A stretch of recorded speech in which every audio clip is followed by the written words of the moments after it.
على عباده الذين اصطفى خصوصا على سيد الرسل وخاتم الأنبياء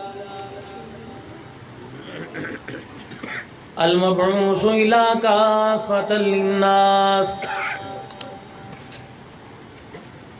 بشيرا ونذيرا وداعيا إلى الله بإذنه وسراجا منيرا وصلى الله تعالى عليه وعلى آله وأصحابه وأزواجه وذرياته وأهل بيته وبارك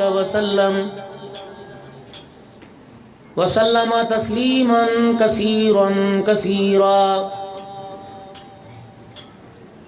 أما بعد فأعوذ بالله من الشيطان الرجيم.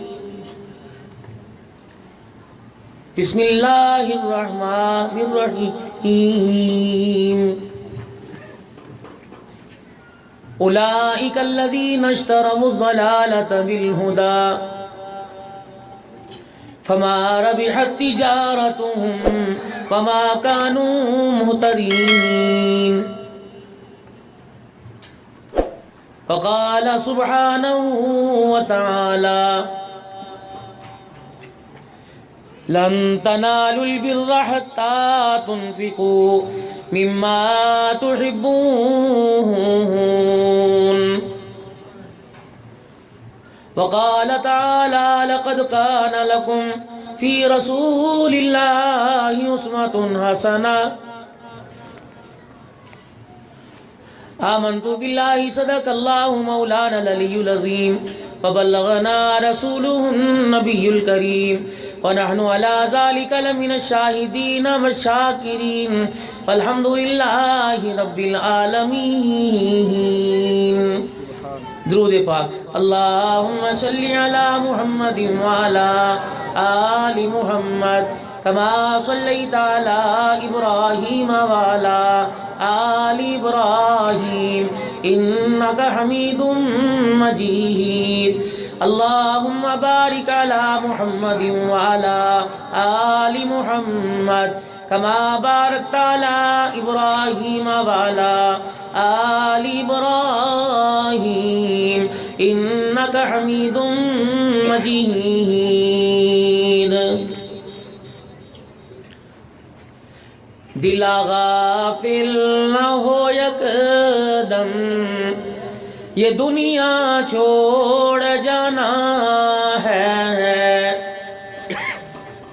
بغیچے چھوڑ کر خالی زمین اندر سمانا ہے. تیرا نازک بدن بھائی جو لیٹے سیج پھولوں پر ہوئے گا ایک دن مردہ جو کیڑوں نے یہ کھانا ہے. چونکہ حرص و حوث کو چھوڑ میاں کیوں دیس بدیس پھرے مارا. سب ٹھاٹھ پڑا رہ جائے گا جب لاد چلے گا بنجارا. قابل صد احترام بزرگوں، عزیزوں، دوستوں، مالک کائنات نے دنیا کے اندر ہر ایک کی ڈیوٹی لگائی ہے، اور ڈیوٹی میں سے خاص ڈیوٹی پروردگار عالم نے اپنے بندوں میں ان کی لگائی جو مخلوق سے توڑ کے خالق کی طرف جوڑتے ہیں. ہر وقت اللہ کے بندوں کی طرف سے یہ فکر رہتی ہے کہ ان کا تعلق اللہ کی ذات کے ساتھ جڑ جائے. اس کی ذات کے ساتھ آج ہمارا تعلق اتنا مضبوط نہیں جتنا ہونا چاہیے تھا. یہ جھوٹ موٹ کے تعلق پر اتنی مہربانی ہے، جو سچ مچ کا تعلق بن جائے گا پھر کتنی مہربانی ہوگی. ابھی تعلق کا وہ معیار، وہ بلندی، وہ حد نہیں ہے جس پر آسمان سے فرشتے زمین پر آئے تھے۔ یہ امت، اس کو اعزاز حاصل ہے کہ اس امت کا ساتھ نبھانے کے لیے جبرائیل بھی تلوار لے کے میدان میں آئے۔ بدر کا میدان ہے، رسول اللہ صلی اللہ علیہ وسلم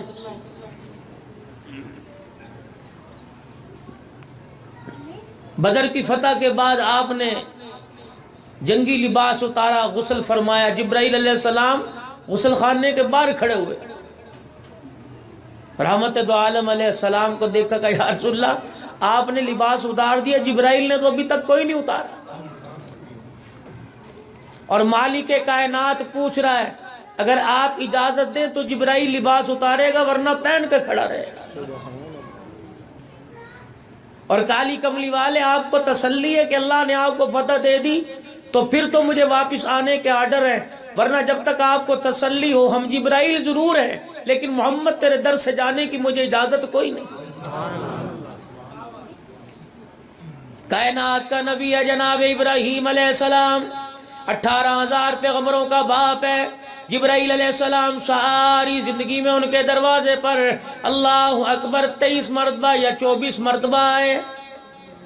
آمنہ کا لال ہے، مکہ کا در یتیم ہے، عبداللہ کا لخت جگر ہے، عبد المطلب کا نور نظر ہے، سیدہ آمنہ کی آنکھوں کا تارا، حلیمہ کے دل کا دلارا، ساری امت کا سارا جناب محمد مصطفیٰ صلی اللہ تعالی علیہ وسلم کے دروازے پر ہاتھ باندھ کر جبرائیل علیہ السلام کو آسمان دنیا نے 24,000 مرتبہ کھڑے دیکھا ہے۔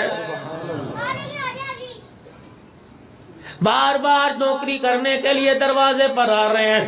ایک دن پروردگار عالم کے پیارے حبیب سے عرض کرنے لگے، الہ العالمین کے پیارے نبی آپ مجھے یہ بتاؤ کہ پروردگار عالم کو میں زیادہ عزت والا یا آپ زیادہ عزت والے؟ اللہ کو آپ محبوب ہیں یا میں محبوب ہوں؟ نبوت کے چہرے پہ مسکراہٹ آ گئی۔ آپ نے فرمایا اے جبرائیل اگر مقام تیرا زیادہ ہوتا تو تجھے میرے دروازے پہ ہاتھ باندھ کے کھڑا نہ فرماتا۔ خدا کے سچے نبی، چلو آپ اب یہ بتاؤ اللہ کو دین زیادہ محبوب ہے یا آپ زیادہ محبوب ہے؟ فرمایا جبرائیل بے شک ہم آخری نبی کیوں نہ ہو، نبیوں کے سردار کیوں نہ ہو، میرے بعد نبوت کا دروازہ قیامت کی صبح تک بند کر دیا گیا، ہم ٹھیک ہے ہم اللہ کے نبی ضرور ہیں، مسجد اقصی کے امام ہیں، لیکن اے جبرائیل اگر خدا پاک کو دین زیادہ محبوب نہ ہوتا تو مجھے طائف کی گلیوں میں پتھر نہ پڑواتا۔ یہی وجہ تھی میرے عزیزو، آج میرے عزیزو ہمیں سونے کی تھالی میں اسلام کی بہاریں ملی، کلمہ ہمیں ماں کی گود میں ملا، اللہ اکبر، ہمیں آنکھیں بند ہوتے ہوئے کلمہ ملا، ہم نے آنکھ بند کے کلمہ سنا، کلمہ پڑھا، اس لیے ہمیں کلمے کی قدر کوئی نہیں۔ مولانا حضرت عمر فاروق رضی اللہ تعالیٰ عنہ کے بارے میں ذکر کر رہے تھے، کون عمر ہے؟ جب جناب سیدنا صدیق اکبر رضی اللہ تعالیٰ عنہ نے صحن حرم میں اللہ کا قرآن سنایا، مدنی کریم صلی اللہ علیہ وآلہ وسلم نے منع فرمایا، جبرائیل اے ابو بکر ہماری اکثریت کوئی نہیں، ابھی ہم تعداد میں زیادہ کوئی نہیں، تو حرم کی تنہائیوں میں قرآن پڑھ لے، مجھے سنا لے، میں سنوں گا، اے ابو میرے بکر ابو قحافہ کے گھر میں پڑھ لے، تیری اولاد سنے گی، عائشہ صدیقہ سنے گی۔ لیکن میرے عزیزو جب ایمان کی چنگاری ابھر جائے، جناب سیدنا صدیق اکبر رضی اللہ تعالیٰ عنہ نے عرض کر دی کملی والے ایک مرتبہ تو مجھے اجازت دے دو، رحمت دو عالم نے اجازت عطا فرما دی۔ صدیق کے قرآن پڑھنے کی دیر تھی، سارا مکہ دشمن بن کے باہر نکل آیا۔ پھر کسی نے یہ نہ دیکھا سردار ہے، پھر کسی نے یہ نہ دیکھا لوگوں پہ رحم کرنے والا، پھر کسی نے یہ نہ دیکھا بیواؤں یتیموں کی مدد کرنے والا، جس کے ہاتھ میں جو آیا جناب سیدنا صدیق اکبر کی طرف دے مارا، لولوہان ہے، چہرہ لولوہان ہے۔ اور میرے عزیزو یہ تو آج قرآن اتنا مظلوم ہو گیا، قرآن اتنا لوار سا ہو گیا، افطاری کے دسترخوان پہ تجھے مجھے قرآن یاد نہ آیا، سحری میں تجھے مجھے قرآن یاد نہ آیا، ایسی والے کمروں میں قرآن یاد نہ آیا، کولر کی ٹھنڈی ہواؤں میں قرآن یاد نہ آیا، ٹھنڈے مشروبات میں تجھے مجھے قرآن یاد نہ آیا، مدینے کی کھجور مکے کے زمزم پیتے قرآن یاد نہ آیا۔ رب کعبہ کی قسم ہے، قرآن کریم کی قدر ان سے پوچھ، ادھر خدا کا قرآن زبان پہ آیا کرتا تھا، ادھر چمڑا جسم سے ادھر جایا کرتا تھا۔